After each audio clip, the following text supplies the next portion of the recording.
रहुआ हमरा के कमन मुसीबत में फंसा देनी। हम तो कबो खाना नहीं बनाने। अरे हम तो हमसे पढ़ाई में व्यस्त रहनी, हम कबो खाना बनावल सीखले नहीं की।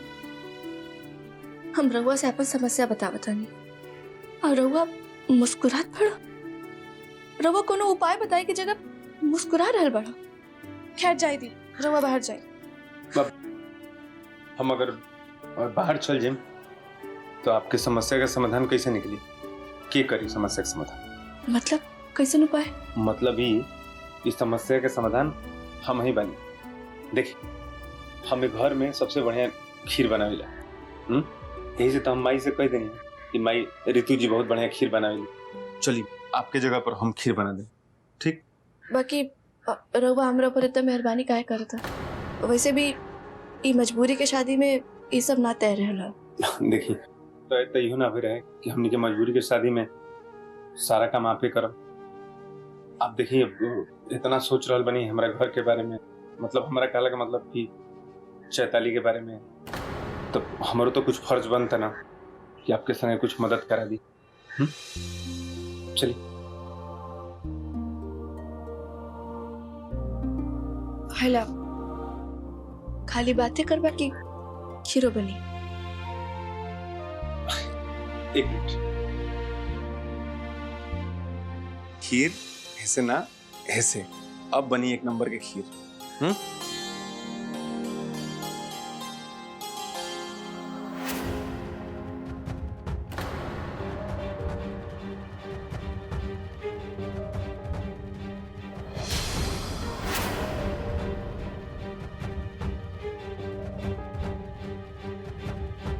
प्रणाम। प्रणाम। अरे बहन जी बताई, हमार समधिन जी हमार बहू कहाँ बाड़ी? बहू के चूल्हा छुआई के रस्म खातिर बोलौले बाड़ी, तो हम सोचो तानी गले मिल ली, ना मिलन तो अच्छा ना न लगी। कहाँ वालो? वो देखा। ये समधिन जी रह रहे जब कोना में लुका के बैठल बानी, जब वो गले मिलने के बाद उठी जल्दी उठी। अरे हमार गोड़ मुचकल बा, हम खड़ा ना हो पाए। ऐसे कैसे ना खड़ा हो पाए समधिन जी? बहू के चूल्हा छुआई के रस्म जिंदगी में एक बार होई। उठी, नाचे गावे के बा, बजावे के बा, उठी।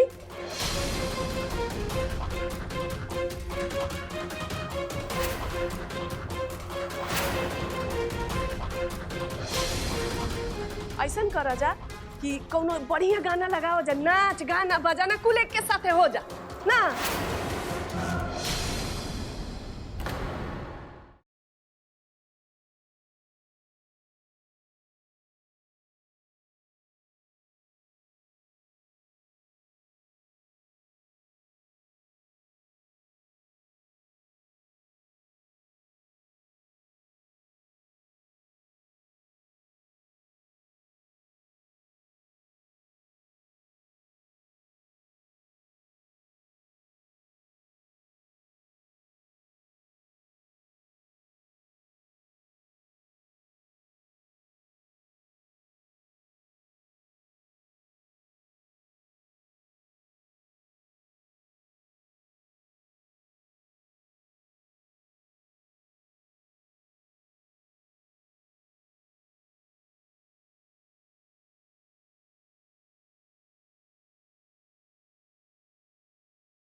ये तो वैसा ने बात हो गई कि बेगानी शादी में अब्दुल्ला दीवाना। आज हम ऐसा नाचब रज्जो जी कि तू और तुहार बेटी हमके जिंदगी भर याद।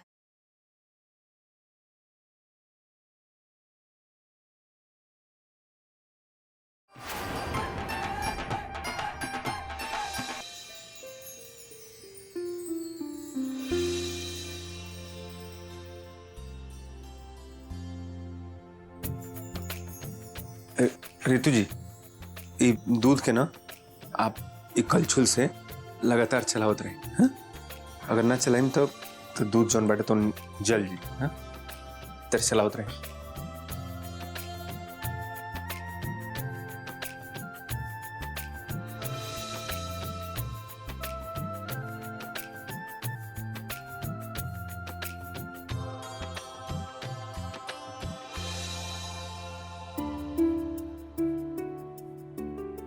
ऋतु जी, ये क्या करते नहीं आप? देखिए, अगर ध्यान ना देना तब खीर जोन बाटे तो नीचे से जल जी चला उतरे। मिथिलेश जी, हम कबो इतना लोग के खाना नहीं खे बनाए। खीर तो बहुत दूर के बात बा। हमरा के खाना बनावे के बारे में कुछ नहीं खे पता, यही से हमार दिमाग काम नहीं खे कर। रितु जी कोनो बात नहीं। देखिए आप पढ़ल लिखल बनी, आप कभी अगर हमरा के भविष्य में पढ़ाई अगर हमरा के नहीं तो हमरो दिमाग काम ना करी। हमहू बौरा जी। बौरा जे एकर का मतलब होला? बौराई जिले के मतलब होला कि बौरा जिले कैसे मतलब आपके समझाई हम। मतलब और देखी ना ये खीर जल में जाके चलावत रही। हाँ। हम आपके बाद में एक मतलब समझा दें। हाँ। बस बस हमने के नहीं के पता करे कि एकर का मतलब होला। रउआ दिन में 10 बार बोलब बौरा जाए तो हम समझ जाए। बौरा जाए।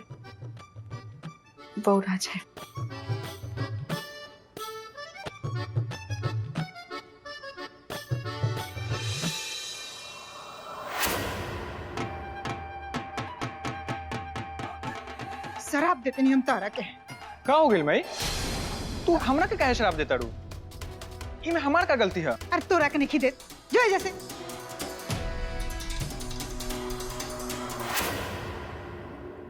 रितु जी हई भींगल बादाम बटे एकरा खूब बढ़िया से छील के एकरा के खूब महीन महीन काटती।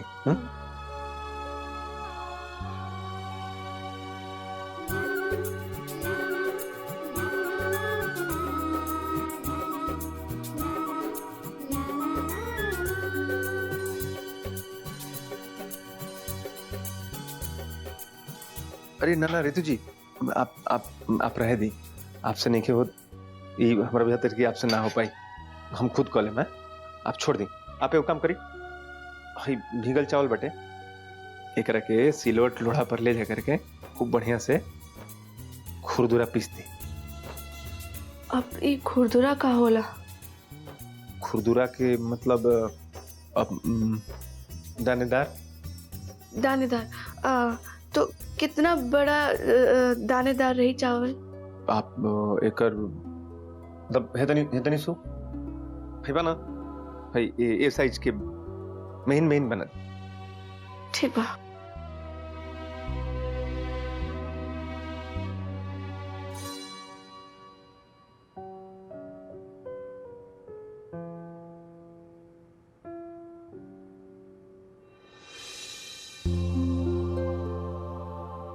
हमने से वो सब ना हो पाए। हम बहुत थक गए बानी। कोनो बात नहीं करी तुझी। ये काम करी आप ऐजे बैठ के आराम करी तोले हम सारा काम कर ले। रउआ अकेले ना करी। रउआ हमारी इतना मदद के लिए बानी, हम और रउआ साथे करब।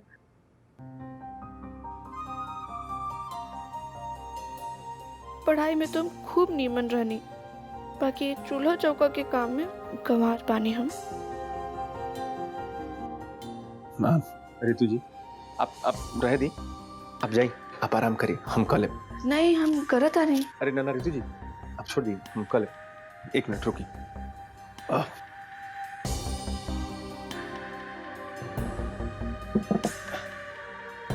जाइए सुर लगा दल बैठिए, आराम करी तो।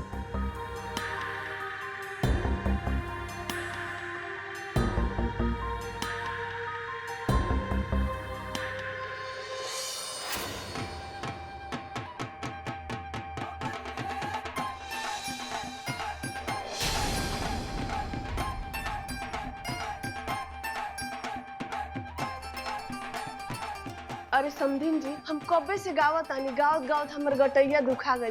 तनी रौरो गा ली ना। ए चैताली, जा अपना सास खातिर एक गिलास पानी ले आओ जा।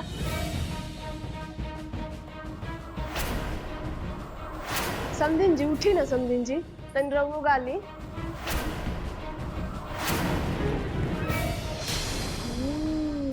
अंदर से खुशबू तो बहुत अच्छा आवता, लगता जरूर कोनो बढ़िया चीज बनता। इतना टाइम लागेला पानी ले आवे में? तनी जल्दी ना चल सकेलू द।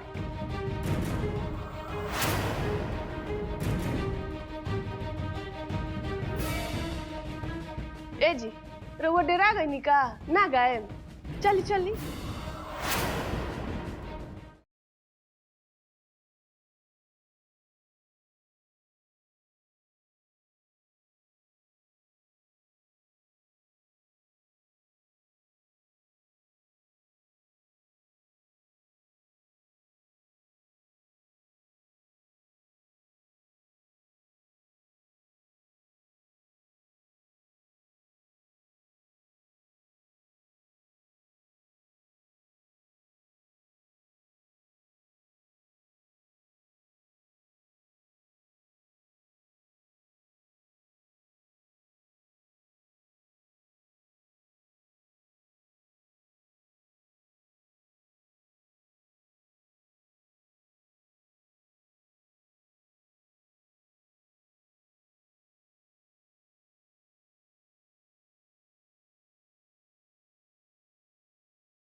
अतना शुभ मौका पे कैसन गाना गावा तानी रज्जो बहन।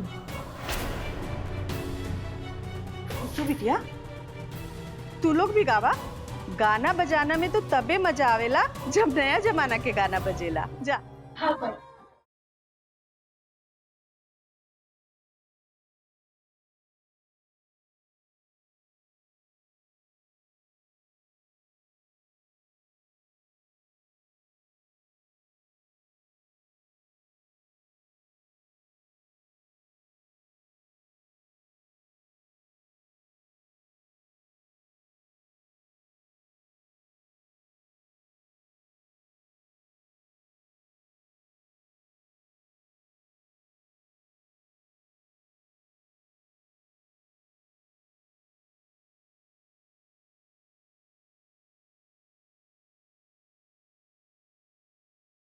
समधिन जी उठ के चल गईली, लगा था उनका के गावे के कही देनी तो बुरा लग गई। ऐसन बात नहीं खे समधन जी, वो रसोई में देखे गए बाड़ी खीर बनल की ना।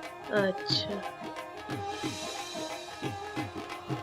झूला बाबू के माई हमरे घर में आके हमरे के नचाओ तरिया, हमरा बेटी के नचाओ तरिया। एक बार औरत के मुंह से हमरा चैताली के नाम ना निकलला। एक खाली प्यार से ओकर से बातों नहीं कहले वो औरत। रितु पे चूल्हा छुआई के रसम ना हो गई, जिससे बुझाता कि उनका बेटी के बियाह होता। गौना खातिर 5 लाख रुपया मांग के घाव देता रही, ओकरा बाद घाव पर नमक रिगड़ता। खीर के तो बहुत बढ़िया खुशबू आवता रसोई से।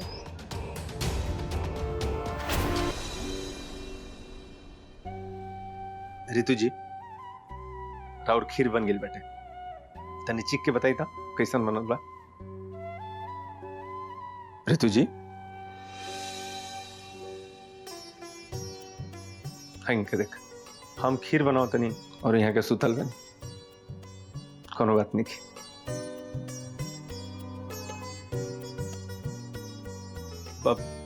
रितु जी, रितु जी, रितु जी आँख खोली।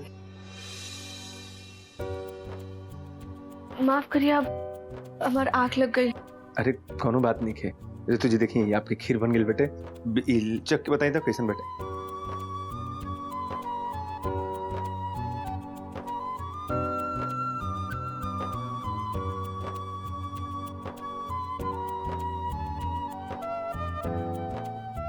खीर तो रवा बहुत बढ़िया बनवले बानी, खा के हमारी तबीयत खुश हो गई। धन्यवाद रितु जी। आप एक काम करी, जल्दी से बाहर जाएं और सबकरा बता दी कि हम खीर बना दे बनी। अब खीर तो रवा बनवले बानी, तो हम सबसे काहे झूठ बोली। अरे ना रितु जी, बाती बाकी आप एक घर के नया बहू बनी और आप पहला बार अपना हाथ से खीर बना रहल बनी, तो जो बाहर लोग बैठल बड़न वो हमारा हाथ से ना आपके हाथ से खीर खाए खातिर बैठल बड़न। आप जाइए और जा करके जब आप खीर खियाई ना, आपकी खूब तारीफ हुई, खूब आपके लोग प्रशंसा करिए। आप तारीफ बिटोरी जा करके। तो रउआ भी हमारे साथे चली। हमरा के मत ले जाई, आप जाई, आप लोगन के खिलाई। जब आपके तारीफ होत रही हम वही खड़ा होके आपके खुश होके देखत रहो, और आपके खुशी में ही हमारी खुशी बाटे। फिर रउआ कैसे जाए? हमारी चिंता छोड़िए, आप जाई, हम तो खिड़की से कूद के हम फिर राजी हो जाए।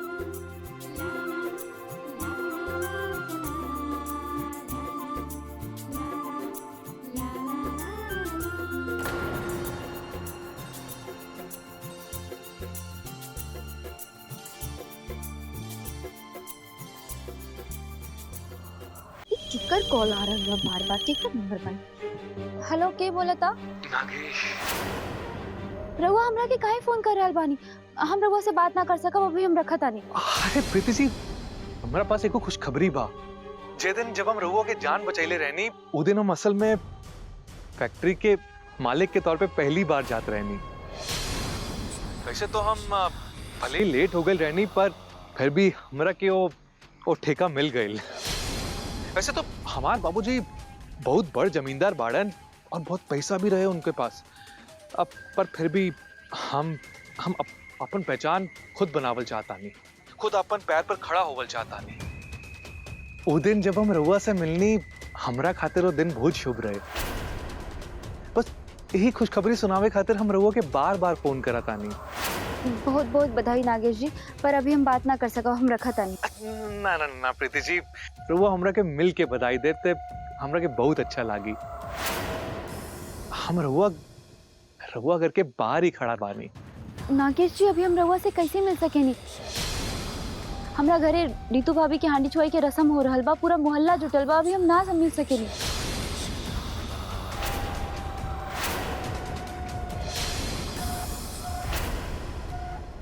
प्रीति, केकरा से बात करते रहो? भैया, हम बतैले रहनी ना, वो दिन हमारी इज्जत बचैले रहलन नागेश जी, उनकरे फोन बा।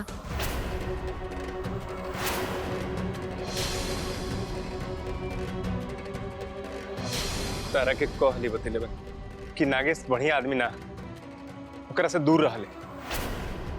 हमरा इतना माना कैला के बावजूद भी तू एबरा फोन पर बात करते रहो। काहे? ई सही नहीं है ना? भैया, ये में हमार कौन गलती बा? उनकर नंबर सेव नहीं खे रहल हमार फोन में, तो हम उठा लेनी। अब भैया नाराज मत होई, वो हमरा से बहुत अच्छा से बात करेलन, कौनो गलत बात ना करेलन। चलो जाए यहाँ से प्रीति, जाए यहाँ से।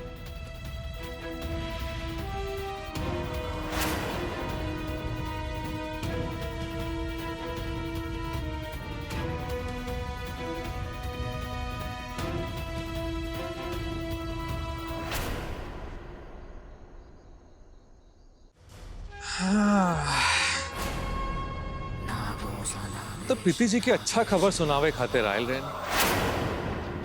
मगर बुझाता कि हमार अच्छाई तहरा के रास ना ही मिथले नचनिया बाबू।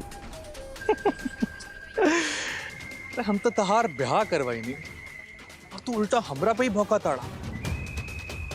ये बात तो ठीक नहीं की।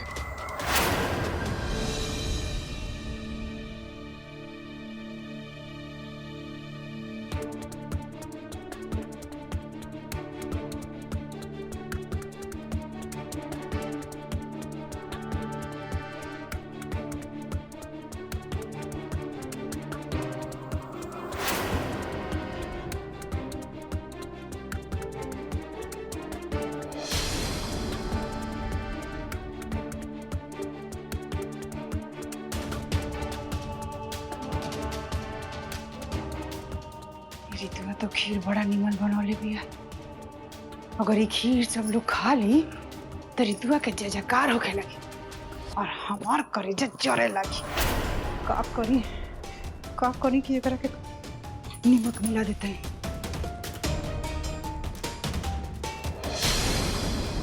ना, नमक मिलेला से का होई? हाँ, ललकी मिर्चा के बुकनी मिला देते हैं। ये भाग के चाड़ हुई तो मिर्चा के खीरो खा के लोग पसंद करी। का करी कुछ बुझाता नहीं के।